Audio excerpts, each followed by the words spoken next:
Bonjour et bienvenue à mon journal de confinement ici en France et j'ai survécu à la journée 55. Aujourd'hui, je vais vous parler de véganisme. Je voudrais faire le lien avec ce que je vous ai raconté hier à propos de mon chemin vers une vie plus saine et d'une nourriture bien évidemment plus saine. Euh, je sais qu'aujourd'hui, il y a beaucoup de mécompréhensions et des confusions autour du véganisme. On ne sait pas trop qu'est-ce que c'est le véganisme, qu'est-ce que c'est le végétarien, être végétalien. Donc du coup, je vais vous expliquer un petit peu tout ça. Pour commencer, le véganisme, c'est une tendance qui est basée dans des principes universels de compassion. Il a été fondé par Donald Watson en 1944. J'aurais jamais cru que cette tendance soit née depuis si longtemps, mais c'est vrai. Donc je vais vous donner une définition que je trouvais qui me paraît assez juste et assez simple pour pouvoir comprendre qu'est-ce que c'est le véganisme. Donc du coup, je vous lis. Le véganisme est une philosophie et une façon de vivre qui cherche à exclure autant qu'il est pratiquement possible, bien sûr, toute forme d'exploitation et de cruauté vers les animaux et que ce soit pour se nourrir, s'habiller ou pour tout autre but. Donc c'est très important on retient un peu cette dernière phrase. C'est vraiment que ce soit pour se nourrir, s'habiller ou pour autre chose. Donc c'est pour ça que je vous dis que c'est toute une philosophie. Et bien sûr, les gens ont tendance à confondre les différentes tendances. Donc il y a trois tendances différentes. La première, c'est être le végétarisme avec un R. Qu'est-ce qu'ils font ou qu'est-ce qu'ils ne mangent pas les végétariens? Ils mangent tous les végétaux, céréales, légumes, graines, oléagineux, fruits, etc., etc. Ils mangent des œufs et de lait. Par contre, ils ne mangent pas des produits d'origine des produits animaux. Ils ne mangent pas d'animaux, ni des viandes, ni des poulets, ni des cochons, ni des bœufs, ni des poissons. Donc, ils ne mangent pas des viandes d'origine animale. Bon, c'est un pléonasme, je suis désolée. La deuxième tendance, c'est le végétalisme avec un L. Et celui-ci, c'est celui-là qui est plus confondu avec le véganisme parce que dans le cas des végétaliens, ils ne mangent pas ni des produits d'origine animale ni des viandes. Donc, qu'est-ce qui veut dire? Ils ne mangent pas des œufs, ils ne mangent pas de lait et ils ne mangent pas même de miel. Donc, du coup, tout cela, plus le fait de ne pas manger des viandes, bien évidemment. Donc, ils ne consomment pas tous ces aliments et en revanche, ils consomment bien évidemment tous les végétaux, les oléagineux, comme chez les végétariens. Et ensuite, la troisième partie, c'est le véganisme. Et le véganisme va encore plus loin que le végétalien.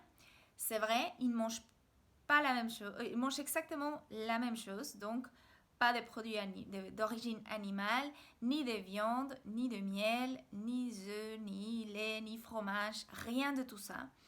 Mais en plus de cela, le véganisme n'achète pas des produits d'origine animale, comme des chaussures avec des cuirs. Ils ne s'achètent pas non plus ils ne vont pas dans des endroits de loisirs, par exemple, il y a de l'exploitation animale, par exemple les zoos, les parcs aquatiques. Donc c'est vraiment un ensemble. C'est pas uniquement la nourriture, c'est toute une philosophie de vie. Donc du coup, c'est très important qu'on puisse faire la différence parce qu'il y a beaucoup de gens qui pensent que vegan, c'est la même chose que d'être végétalien. Tout simplement parce qu'ils mangent, c'est vrai qu'ils mangent pareil tous les deux, mais le véganisme, ça va beaucoup plus loin. C'est assez compliqué à mettre en place, ça c'est sûr. Par contre, c'est quoi les bénéfices des trois tendances? Le végétarien, le végétalien et le vegan. Il y a plusieurs bénéfices qu'on peut trouver. Et le premier, c'est bon, pour les animaux, forcément. Aujourd'hui, en France, il y en a plus de 3 millions des animaux d'élevage auxquels on fait subir des choses affreuses. Tout ce qui est l'élevage industriel, ce n'est pas ce qui est le plus humain, entre guillemets, qui existe. Des animaux qui sont en cage, par exemple les cochons qui ne bougent pas du tout, qui sont dans des toutes petites cages, ils font juste le retourner. Les poules qui sont dans qui sont élevées en cage, c'est juste affreux la façon à laquelle ils traitent ces genres d'animaux. Donc du coup, toutes ces cruautés qu'on peut trouver envers les animaux à cause d'élevage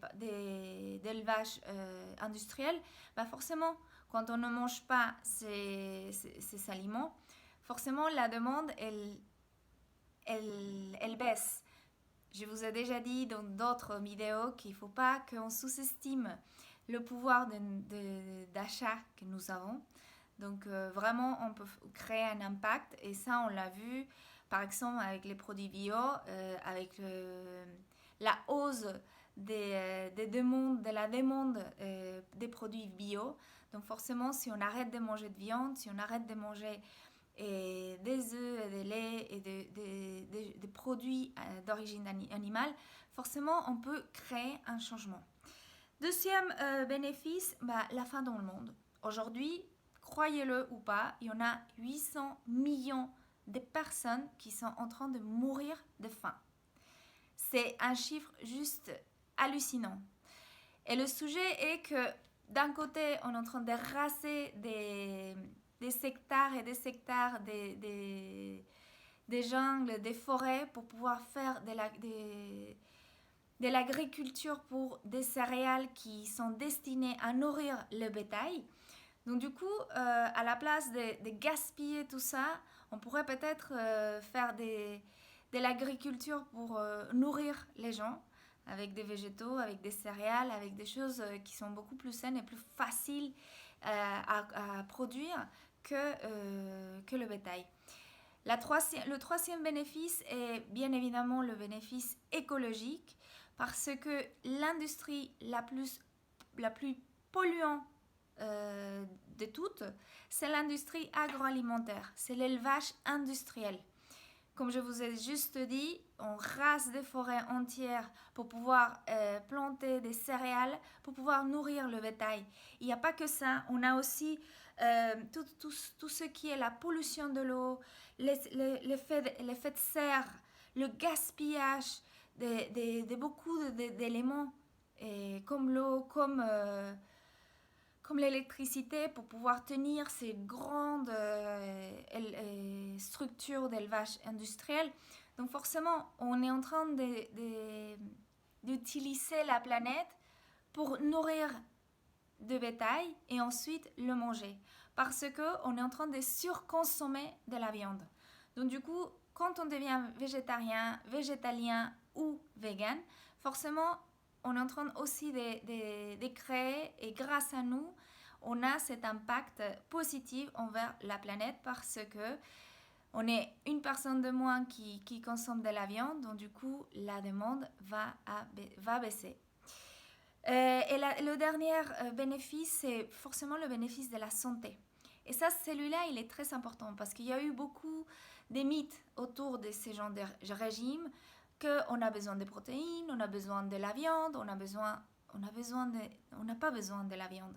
On n'a pas besoin de protéines. Oui, c'est vrai, les protéines qui sont dans la viande sont ceux qu'on peut absorber plus rapidement, mais il n'y a pas que ça. On a les protéines qui sont dans les légumineuses, dans les pois chiches, les lentilles, le riz. Toutes ces combinaisons des céréales et légumineuses, ça nous donne aussi des protéines. Donc du coup, ça a été prouvé scientifiquement qu'une personne qui suivit un régime végétalien, vegan ou végétarien, qui le suit correctement, parce qu'il y a des règles à mettre en place, il y a des choses à faire, on ne peut pas le faire n'importe comment, sinon c'est sûr qu'on va aller vers l'échec. Et puis j'ai été la preuve, j'ai essayé au moins 3-4 fois de devenir végétalienne, et vegan et à chaque fois j'ai échoué. Aujourd'hui, je suis en train de le faire plus conscieusement. Je prends des vitamines, je prends ma protéine végétale tous les jours pour essayer d'avoir le bon apport de protéines et pas que. Et il y a beaucoup de choses à mettre en place, les oméga 3, la vitamine V12, que c'est une des vitamines qui a été le plus controversée dans les régimes véganes et végétaliens. Mais j'ai pu constater que même quand on mange de la viande, on n'a pas cet apport de vitamine B12 parce que l'argument pour dire qu'il faut qu'on mange de la viande pour pouvoir obtenir la vitamine B12, c'est que la vitamine B12, elle est juste présente dans les aliments d'origine animale, dans la viande. Et ça, c'est faux. Parce que en fait, la vitamine B12, elle se trouve dans la terre. Et en fait, oui, la vache, elle mange de la terre, elle mange tous ces aliments tous ces minéraux qui sont dans la terre. Et ensuite, nous, on la retrouve dans leur viande. Le problème est que même quelqu'un qui mange de la viande est toujours en déficit de vitamine B12. Et cela est parce qu'on a tellement exploité la terre que la terre est en train de perdre leur qualité, leurs nutriments. Donc du coup, forcément, ce genre de petites des bactéries et des minéraux dont on a besoin, forcément, on ne les retrouve plus. Donc du coup, même quelqu'un qui mange de la viande a besoin d'un supplément de vitamine B12. Donc vous voyez, c'est complètement faux. Par ailleurs aussi, il y a énormément de sportifs qui sont véganes et qui ont constaté une amélioration dans leur performance physique et leur récupération physique juste après avoir été devenus véganes. Ils sont plus légers, ils se sentent mieux, ils ont plus d'énergie, ils n'ont pas ballonné. Donc du coup, c'est vraiment une tendance qui vaut la peine d'essayer. Moi, je vous ai dit que je suis en phase d'expérimentation. Pour l'instant, je suis végétalien. Bon, depuis longtemps, j'ai arrêté d'acheter des choses, par exemple les doudounes avec des plumes de canard ou d'oie ou de n'importe quel oiseau. Je n'achète pas. Et c'est vrai que c'est compliqué de trouver des doudounes synthétiques. C'est le seul alternative que je trouvais pour pas mourir de froid pendant l'hiver. Et je fais très attention à ça. Je fais attention à regarder que ce que je suis en train d'acheter, ça vient pas de la cruauté envers les animaux, mais c'est très difficile. Mais bon, c'est des changements qui se font petit à petit. Mais l'objectif de ma vidéo aujourd'hui, c'était juste de vous expliquer la partie alimentaire. Donc du coup, du véganisme et de végétalien. Donc du coup, comme je vous ai dit, je suis en phase d'expérimentation. Donc du coup, je mange pas, ça fait déjà 3 mois ou 4 mois que je mange pas ni des œufs. Déjà, je mangeais pas beaucoup de viande. Je mangeais une fois tous les 15 jours, vraiment très peu. Mais j'ai arrêté complètement, mais j'ai continué à manger des œufs et des produits, des fromages en fait, pas des produits laitiers, des fromages. Et de temps en temps, mais ça, c'est fini depuis 3-4 mois. Et je dois vous avouer que je me sens mieux. En fait, je me sens plus légère.